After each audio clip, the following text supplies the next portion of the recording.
Your Steve Jones Show podcast is loading now. The Steve Jones Show podcast is sponsored by Sunbury Motors, North 4th Street in Sunbury, and Sunbury Motors Kia, routes 11 and 15 in Hummel's Wharf.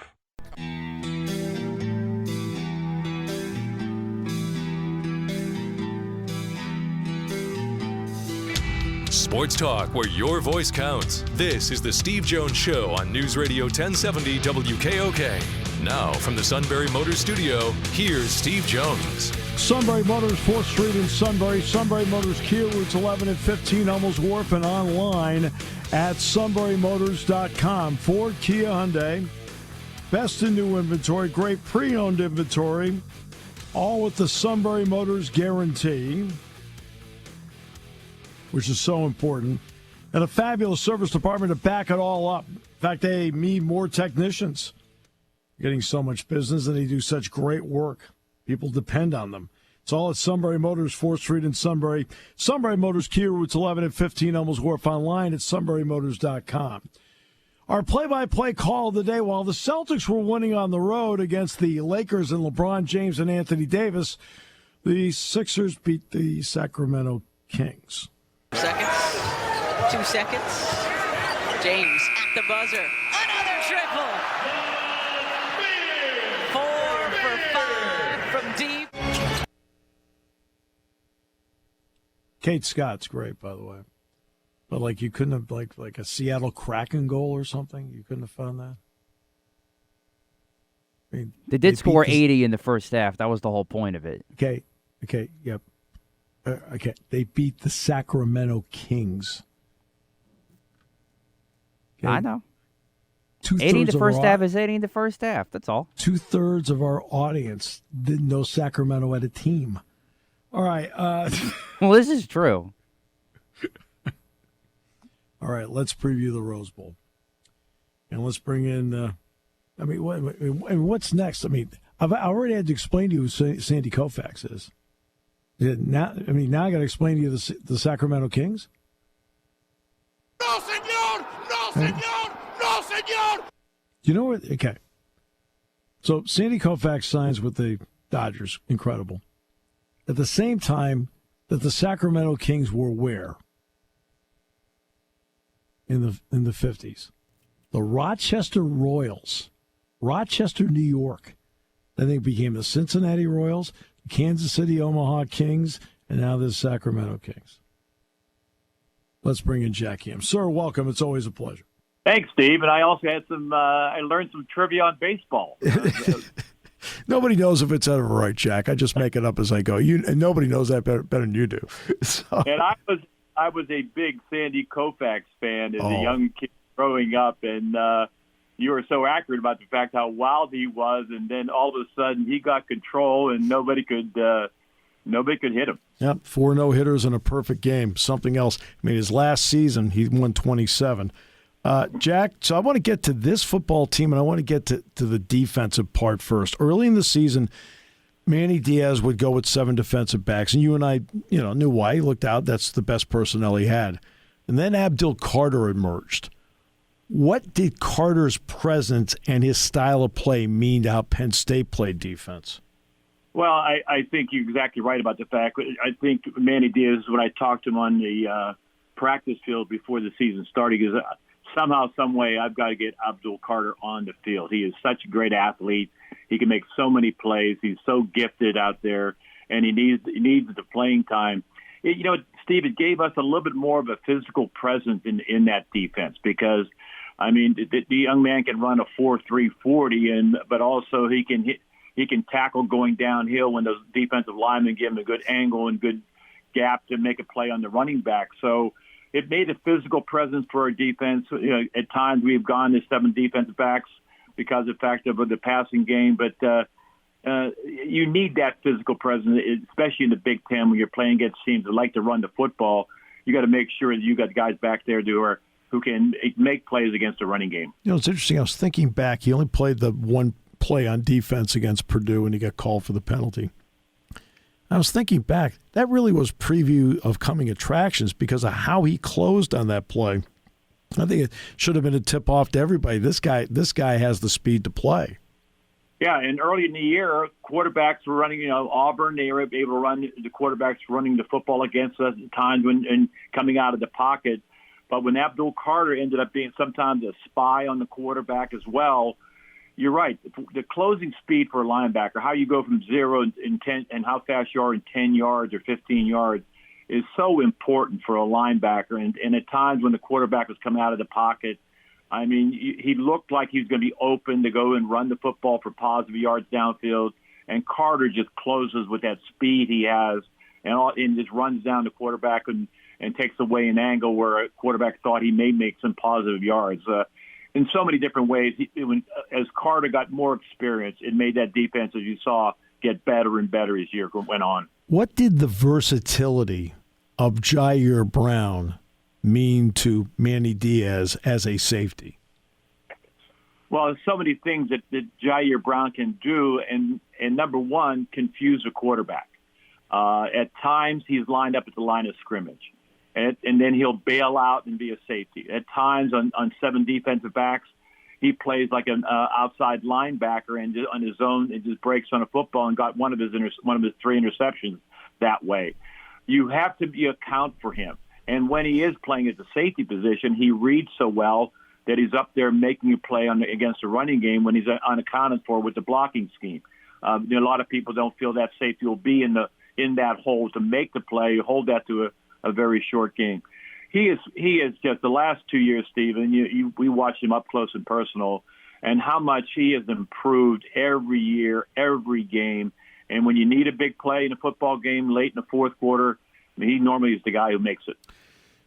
Joey Porter Jr. showed everybody in the opening game what kind of player he is, and he's being projected, obviously, as a first-round pick, and he's received All-America accolades. He will not be playing in the Rose Bowl.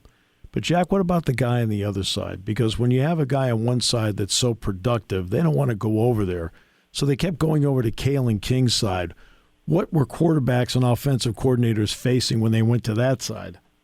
Well, number one, I mean, Kalen King, if you talk to him, he just enjoyed the challenge. He knew that was going to happen, no question about it, when people are going to end up throwing the football. He played with better technique on either bump and run coverage, getting his hands on the wide receiver, forcing him to the outside, turning with him, running downfield, but also he avoided a lot of the pass interference calls by being able to be in good position, to look back for the football as well. And so many times, as a color analyst, watching him going, that is like a technique for a clinic on how to play corner bump and run coverage. And he did it time and time again when he knew that he was going to get a lot of activity out there being on the opposite side of Porter. But he was just outstanding all year, and especially when Porter ended up not playing the last couple of games, a little bit in the Michigan State game. Kalen King was he was so consistent all year long in making big plays against all the wide receivers. It's interesting. We talk a lot about the secondary, and of course Carter and Jacobs at linebacker. Penn State ended up getting so many tackles for losses the final month of the season, and for the year they had 16 different guys end up with a sack this year. So there wasn't one dominant guy that had 10, 11, 12 sacks in the season. What did you think of the development of the defensive front as time went? Well, I think, especially on the defensive end side, and I'll mention 2 guys, not at the end, but PJ coming back from that injury in the second half of the year really came on, and again, another played so well at the end of the season. But you had Adisa Isaac on the outside who had another injury, the Achilles injury, but his quickness coming off the edge, Chop Robinson on the other side, Tarburton being solid all year long. Our team's speed on defense, Steve, I think has just gotten better and better. And you saw those guys, especially Isaac in the last half of the year, just running down quarterbacks, forcing them out of the pocket, and the quarterbacks not being able to run downfield. Like I said, early in the year, especially like Auburn, early in the year, we had some quarterbacks making positive plays against us, getting outside the pocket. But the last half of the year where all these guys were pretty healthy up front, and with the addition of Carter, obviously, no quarterbacks were not making those gash yards running the football out of the pocket. One other element, then I'll flip to the offense. And this is a defense that for the most part, Jack, guys are playing I don't know, max of 40 to 55 plays a game because of the depth. So let's get back to that speed point that you made. In November, was that speed showcased in part because the players were fresher in November than they may have been in the past?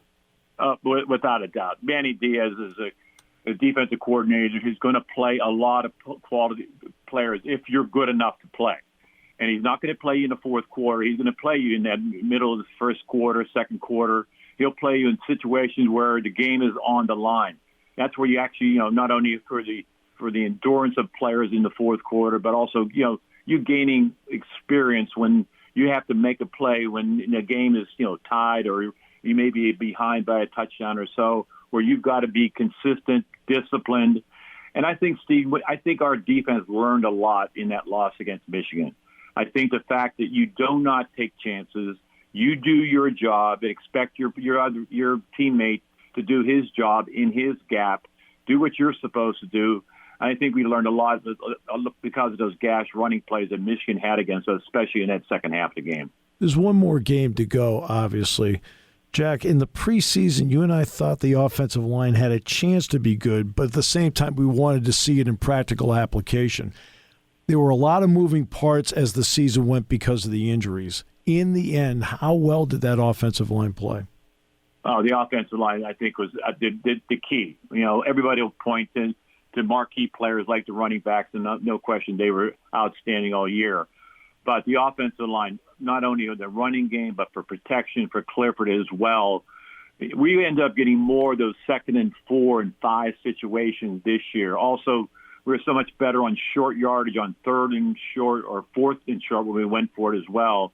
And also on the goal line. I think Mike Yurcich has got to get a lot of credit for the formations and everything he had in that red zone area that confused a lot of people as well. But our offensive line, I think, if he has to look at I think we expected the defense to play well. I think we expected the running backs, because of their talent, to be outstanding this year. The question mark was the offensive line. And I also lump in the tight ends here on this blocking as well. Yeah. But the offensive line blocking for the running game was the key this year, why I think Penn State ended up 10-2. And that was going to be my next point, and that was on the tight ends, because Brenton Strange, Theo Johnson, Tyler Warren.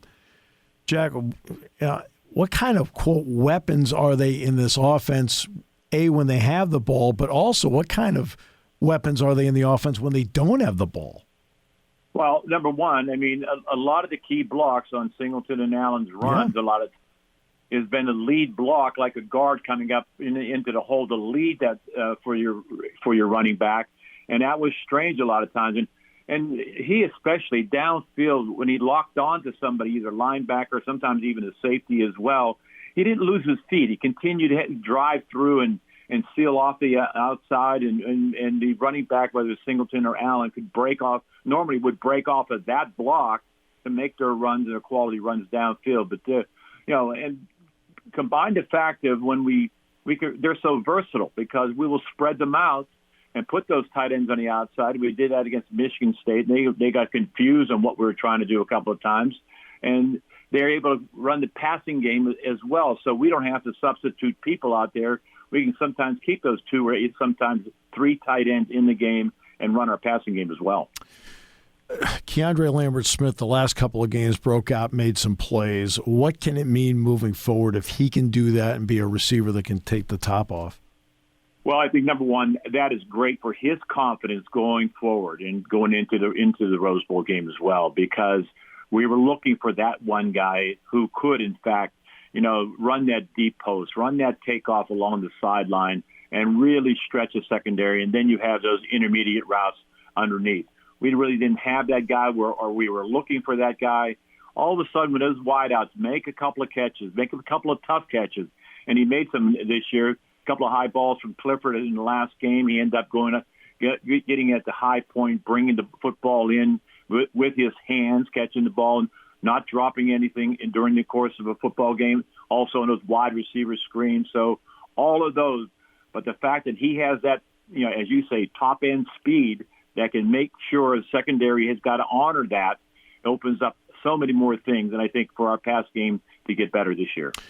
All right, so now we do get to the freshman running backs. In the spring, You and I looked at him, and both of us kept saying like Allen and Singleton together because we kept looking at it over and over again, seeing those two. Now we've actually seen it play out, and they were separated, Jack, by only 7 carries, so everything happened organically. What did we see performance-wise, and also what did we see from two guys having almost split carries? Well, I think number one, for the two guys, and I think so many people were talking when the recruiting process was going on, well, if you have Singleton, why is Allen coming to Penn State as well? What's going to happen? One of those guys are going to be on the bench. But I think this is good for both of these football players. I mean, no question, outstanding talent as we saw it as they came into Penn State.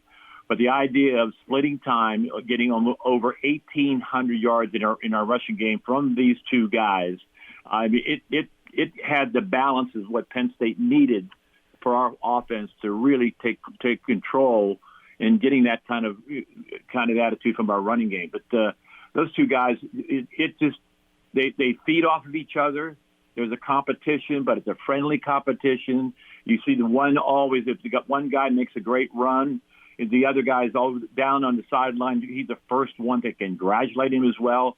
These are two freshmen, two mature young men who are a big part of our offense. And I think looking for the future of Penn State in the running game, and it is nothing but the arrow pointing up. See, and that's what's interesting to me, Jack, is it's not like somebody was sitting there and counting carries. One guy's in one time, another one in. Okay, one's having a better day, so he plays a little bit more. And they ended up being only 7 carries apart. I thought that was remarkable.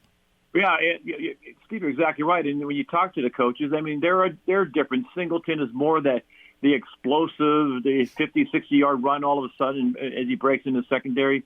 Allen is a guy who, I mean, he finds a soft spot on a defense, and when you think he's got like 2 or 3 yards, it ends up being 5 and 6 yards. Very strong. You saw him on the goal line in their formation, that full house backfield where Allen carries football, and a couple of times on goal line on 3rd or 4th down, he broke an arm tackle to get the ball into the end zone. So they've got a different style, but you're right. It just kind of.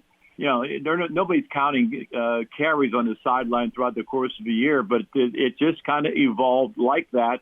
And like I said, both guys is such a great thing to see. Friendly competition, which can only make both of those guys better next year. So 2-part on the quarterback. Sean Clifford ended up 64% and 22 touchdowns, 7 interceptions, 3-1. And, of course, we got a lot of long looks at Drew Aller. How'd you feel about the quarterback play and also what the future can be at quarterback? Well, I think what we got out of Clifford, I think what we expected. I mean, a guy who doesn't care about getting 350 yards passing. If you run the ball for 200, he gets 150 yards or 175 yards passing. He doesn't care. Off the play action, and that's where he made a lot of his big plays in the passing game. Got the offensive line in the protection that he needed to, slide it when they had to, make the right decisions back there. And I think Drew Aller learns from that. It's almost watching him out there, and you're like an intern and watching the quarterback out there make all those kind of calls that Drew Aller is going to have to be making next year. So I think exactly what we expected, maybe a couple of more turnovers from Clifford, especially in the Ohio State game. But for the most part, I think every department of our football team this year was better, including a quarterback. And finally, about Utah. Every time I watch a tape of them, I feel like I'm watching, in some ways, a traditional Big Ten team playing in the Pac-12. What's your thought in looking at Utah? I am really impressed with Utah. I mean, this is going to be a tough football game out there. I mean, they run the football effectively for about 220 yards, and they throw the ball for 250. That's the kind of balance you want in your offense. So, and they're outstanding on defense. The thing that jumped out at me when they were down 10-0, I think 17-3 against Southern Cal, they never panicked on defense. They rushed 3, dropped 8 in coverage, came with a blitz. Continued to do that throughout the course of the game, and how they took control of that football game as the game went on. A lot of times you're down early in the game like that, you start guessing, you lose discipline. This is a very tough, mature football team, and Penn State's going to have to play their best game to beat this team. I agree with that. You will have to play your best game to win this game because Utah's that good. Jack, always a pleasure. Appreciate everything as always, my friend. You are welcome, Steve. Take care. We will see you soon. Okay. Jack Ham. All right. That gives you really a full rundown on the football team right there. I mean, stem to stern. I cannot begin to tell you on an every week basis what it means to work with him. And it means more to me now than even when we started, and it meant a lot to me when we started. It's amazing. You always want to work with people who make you better. Whatever you think of me, pro or con, I'm way better because I work with him. We'll come back with more in a moment here on 1070 WKOK. When car repairs get difficult. Well, I just don't know. Me neither. We get good. Sunbury Motors. More than quality new and used cars, Sunbury Motors specializes in complicated auto repair diagnosis. They can handle intricate repairs and even complete auto body with service open Monday through Friday, 7 till 4. And Sunbury Motors has made simple repairs easy. Maintaining your vehicle is necessary. Finding the time to do it is difficult. Welcome to Sunbury Motors Quick Lane. Open 7 till 4, Monday through Friday. Just walk in or call ahead. Relax in their remodeled waiting room with Wi-Fi, beverages, and snacks. While Sunbury Motors factory-trained techs take care of your oil change, tire alignments, brakes, and inspections. Quick Lane, 6:30 to 6, Monday through Friday. Saturday, 6:30 till 2. Sunbury Motors, Ford and Hyundai, North 4th Street, Sunbury. And Sunbury Motors Kia, routes 11 and 15 in Hummel's Wharf. We take the out of auto repair. Taking your calls at 800-795-9565. This is The Steve Jones Show on News Radio 1070 WKOK. Now, from the Sunbury Motors Studio, here's Steve Jones. Sunbury Motors, 4th Street in Sunbury. Sunbury Motors Kia, routes 11 and 15, Hummels Wharf, and online at sunburymotors.com. Ford, Kia, Hyundai. Best in new inventory, all with great warranties. That warranty means a lot. And maybe the budget is screaming at you saying, I love the warranty, but I need pre-owned because of the budget. Well, you want to go someplace that has the Sunbury Motors guarantee. It means everything. And a fabulous service department. They can do anything. Stem to stern. Great technicians for the life of your vehicle. Sunbury Motors, 4th Street in Sunbury. Sunbury Motors Kia, routes 11 and 15. Hummel's Wharf online, sunburymotors.com. It's decision day in California. Getting underway about 50 minutes from now. It's the California Board of Regents meeting about UCLA. With that, we bring in our good friend Tony Knopp from the coast. Happy holidays to you. Great to have you with us. I am good. We're getting the cold weather out of the way here before you guys come out here in a few weeks. Good, because the last time I did a game out there, it was in the low 50s. Oh, 34 today, which for us is unheard of. Okay, well, just so you know, it was 18 here. Nope, no, I'm aware. Okay, yes. I just want to make sure you know. All right. It's a big decision day with the California Board of Regents and UCLA. Yeah. Mm-hmm. Tony, this is something where, for those of us who don't live there, for those of us who are in the other 49 states, why does the California Board of Regents have power over where somebody plays football and basketball? It's to keep it as layman's term as possible. UCLA and Cal Berkeley are tied together when it comes to revenues and when it comes to how they're supported by the state.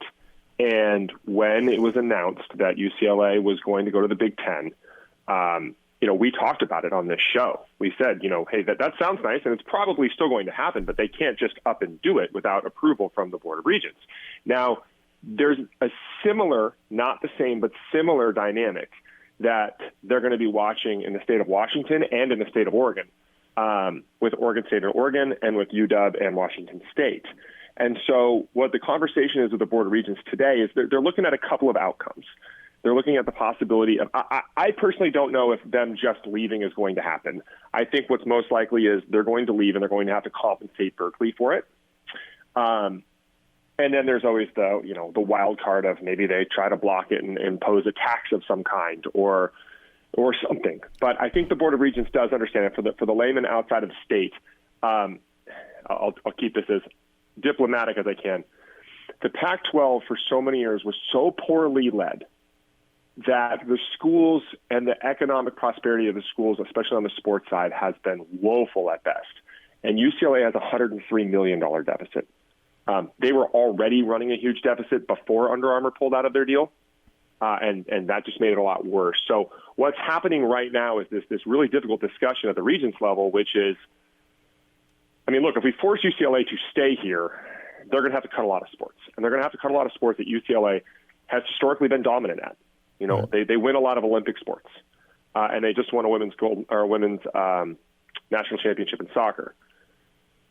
But if they leave, Berkeley, it's essentially a death knell for the for-profit sports at Berkeley, which have been hurting for a long time. Sorry to babble, but that's kind of the overview of what they're trying to decide.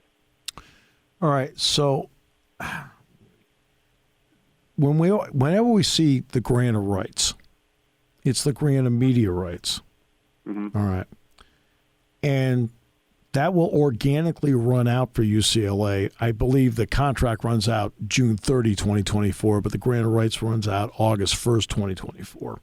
Mm-hmm.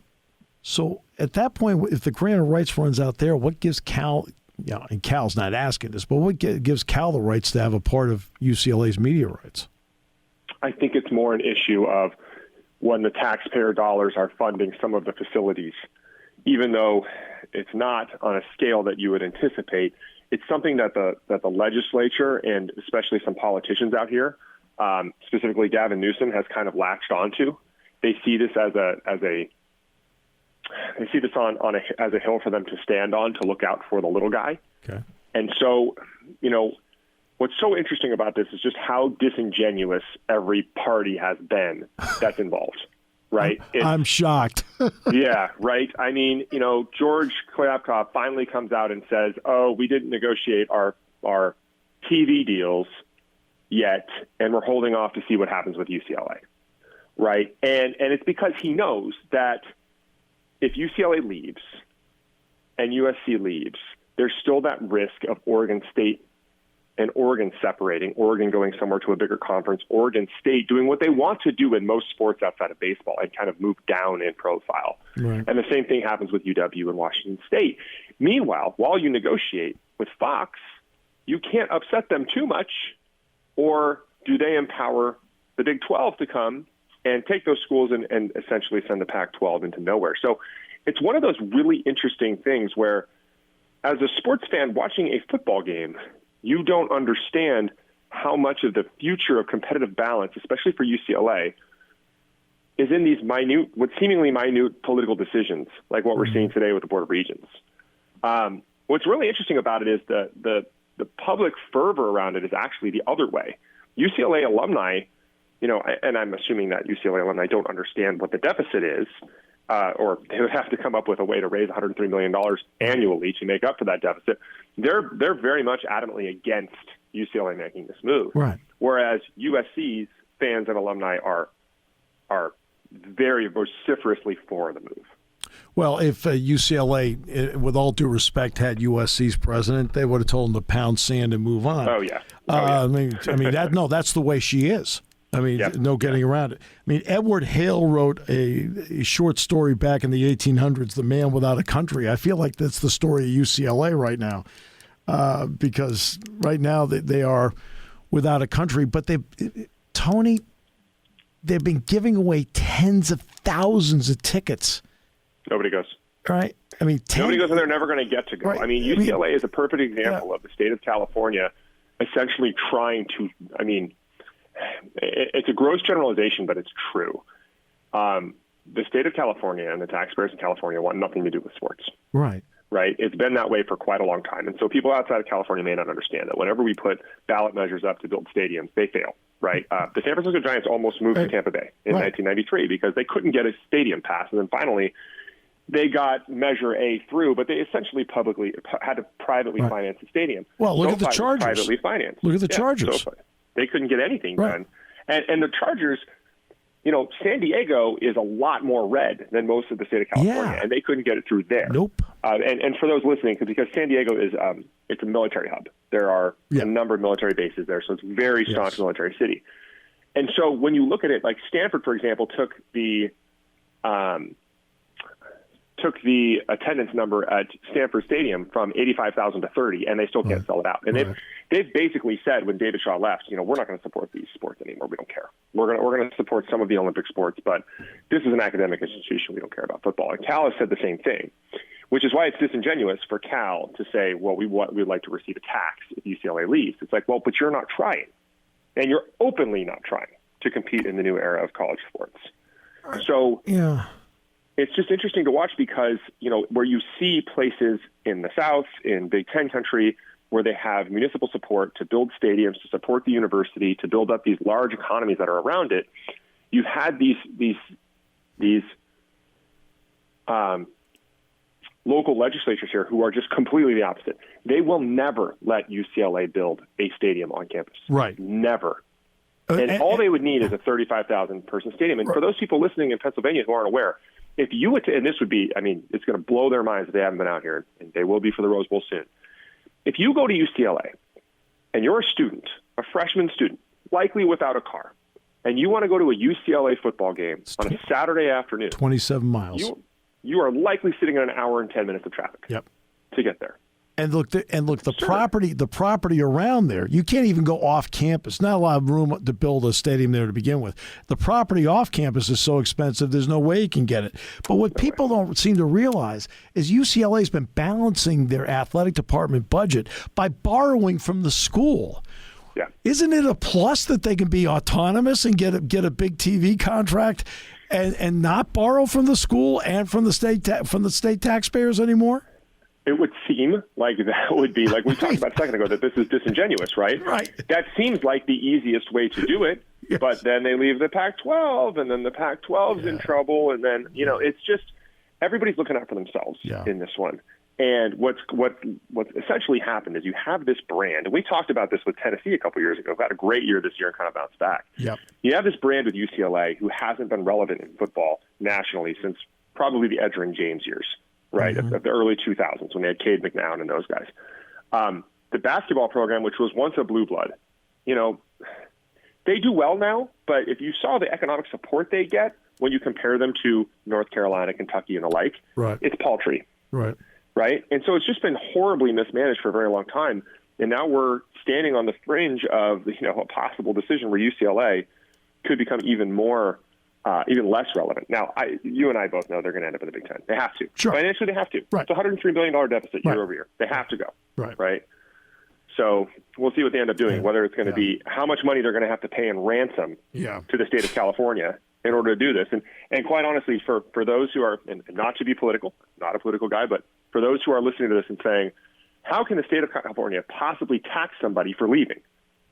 We're already voting on that in the legislature. Yep. It's been up regularly that if you move out of the state of California, they can collect taxes from you for the next 2 years. Yeah. All right. So the college football playoff is going to go to 12. I know we've talked about this before. And that the last 2 years of the contract with 12 will be ESPN exclusivity because they have the contract. But then it opens up. Tony, when it opens up, we expect multiple media partners. Is it possible to you that 12 becomes 16 because you need the inventory with multiple media partners? I think it's possible that 12 becomes 16. I think it's possible that eventually the college football playoff becomes the NCAA, and it goes well beyond 16. Yeah. You look at what happened with the rights for. I mean, there's a couple of different ways we can look at this, predicated upon what's happened with rights on different places. And a lot of times we look at North American media rights, but North American media rights are generally a little bit different than the rest. So, for example, NFL controls their media rights across the board, where the Major League Baseball has them in different regions. Currently, baseball is doing everything they can to try to consolidate those rights, which could mean bankruptcy for Sinclair. For those who don't know who Sinclair is, Sinclair owns Bally Sports. Bally Sports used to be Fox Sports. They are the ones who negotiate all of those regional sports network deals. So they go to the Milwaukee Brewers and say, we want to carry your games, and they do a deal. And those things have been individual, and the teams have had the rights to do those. Sinclair is in trouble. There's rumors that they are possibly going to go into bankruptcy, and what could start that will be the Minnesota Twins deal that's coming up in a couple of months. If that happens, Manfred is going to try to consolidate his TV rights, which is what the NFL has done. If he can do that, then you can start to look at things like what we see with the English Premier League, where they have 4 partners currently. So much so that people are looking to buy Manchester United, and they can't because of their media rights that they have. Right? Amazon has media rights for the EPL, so they can't turn around and buy Manchester United, who's asking for $8 billion for the team right now. Right. So the college football playoff is looking at this and saying, this is the Premier League. We are about to form the Premier League. And it's not a lot different than what happened when the English Premier League got together and essentially broke away from the FA, which was the federation in England up until 1994. Mm-hmm. So I think, yes, I think what you're saying is going to 16. I think people need to prepare for the fact that the college football playoff is going to be the overarching league in the next 10 years. Yeah, because, I mean, people, when you look at FCS, they have 24 teams in that playoff. Mm-hmm. Right? Yep. So, I mean, and that's been expanded over the years to get to 24. How important? And I think it's interesting, and you know the players very well, so you understand this. And I played college sports. Now, I played a college sport that doesn't pay a lot of money. I played basketball for one day, and then I focused on a different one. But there's this fundamental philosophical argument that if you move to the college football playoff with 16 teams or 24 teams, you're no longer a student athlete. And my counter would be, that's not true, because there is a full industrial complex that is around these sports. And a lot of these athletes who go and play football or soccer or field hockey or baseball or whatever else make a living playing those sports after they leave college. How is that any different than learning to be an archaeologist?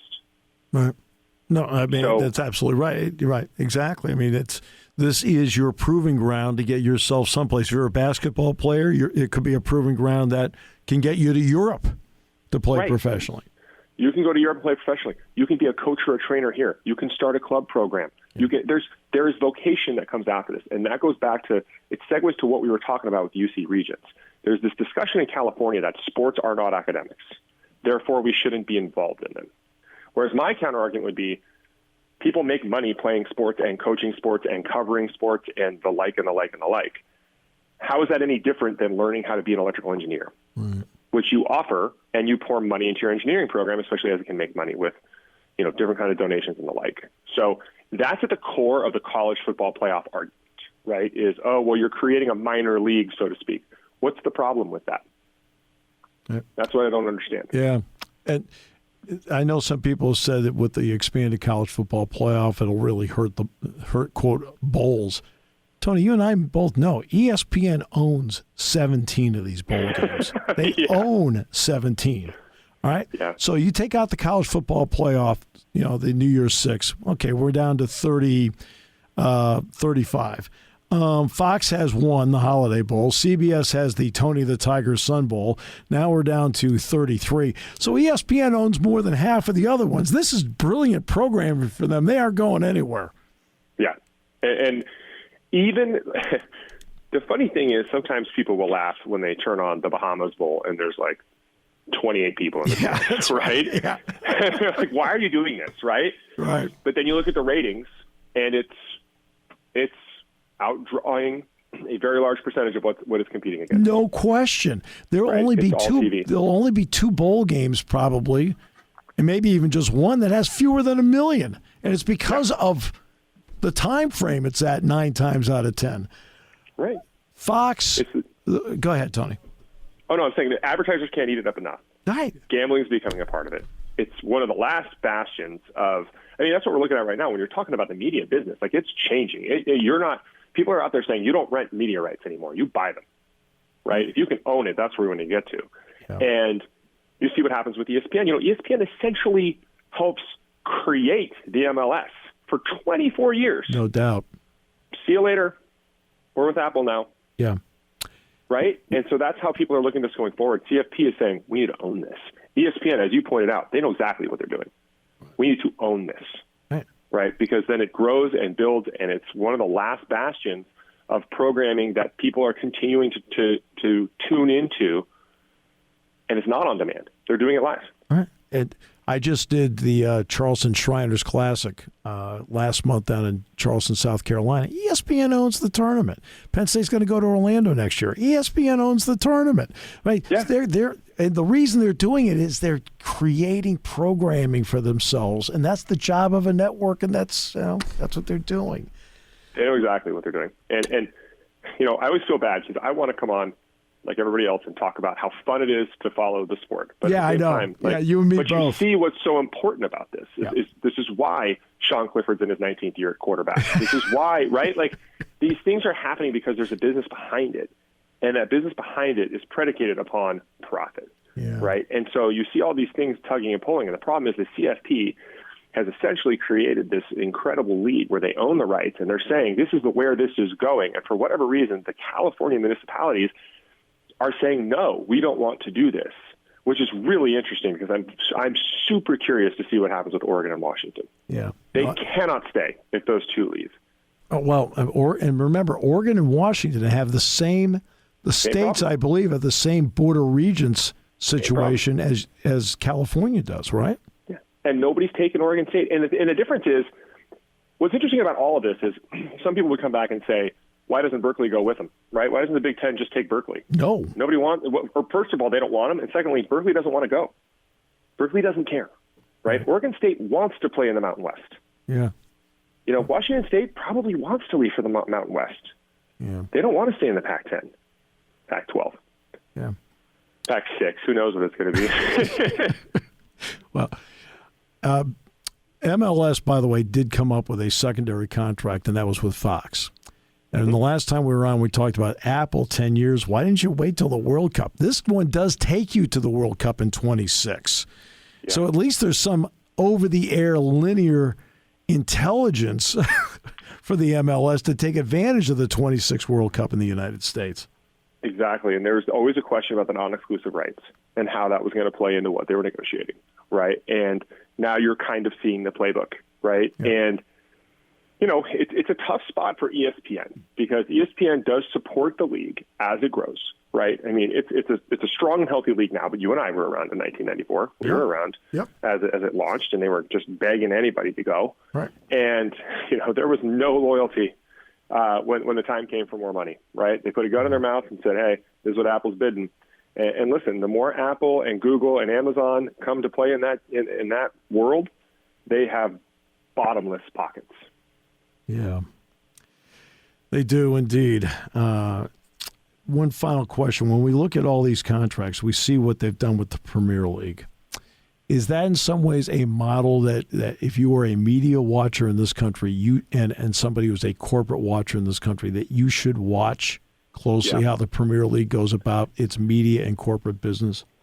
It's interesting, the Premier League, as opposed to La Liga and Serie A. I mean, you see teams like FC Barcelona who had to sell the private equity and take large debt chunks to stay afloat, right? This is an iconic club that's losing $400 million a year.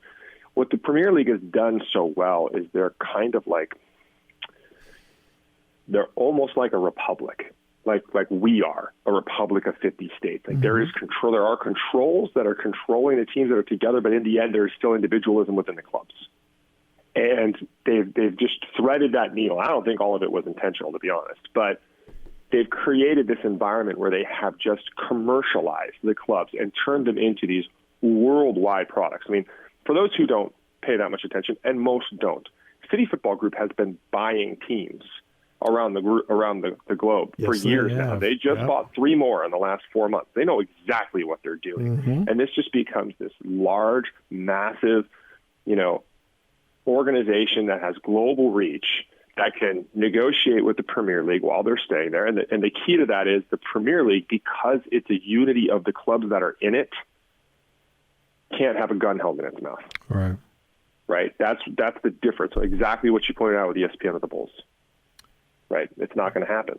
So everybody should be paying attention to what's happened there versus like what's happened with the Bundesliga, which in the 90s was as big a league as the Premier League and is nowhere close now. Right. Yeah, it's amazing. I mean, the close. business model of the Premier League and the media model of the Premier League is stunning how good it is. So you could ask a layman who kind of knows soccer, name 10 Premier League teams, and they could do it. Yes. Right? Fairly easily. No question. Or they would say, if I could name 10, they'd say, yes, I've heard of those teams. If I named the top 10 Bundesliga teams, most people wouldn't know the bottom 7.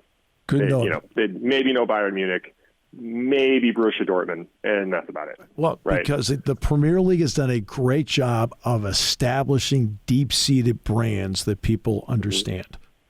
And they did it together like the CFP is looking to do. Yes. That's exactly what they did. What they did in 1994 was say, this FA is not working for us anymore.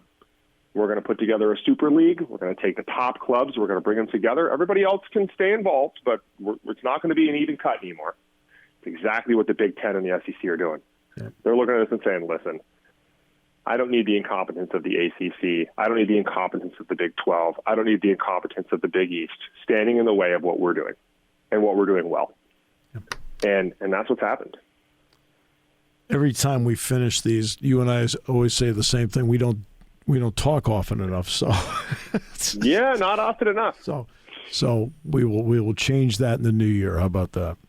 Absolutely. Enjoy the Rose Bowl. Hopefully, I'm back on the 2nd, so hopefully we'll cross paths. Hopefully we will cross paths. We've got the CFP coming into town. So. Yep, exactly, because it's at SoFi this year. So. That's right. Tony, thank you to you and that beautiful family of yours. Happy holidays. You too. Merry Christmas. Happy holidays. Merry Christmas and happy holidays to you too, my friend. We will talk shortly. All right, brother.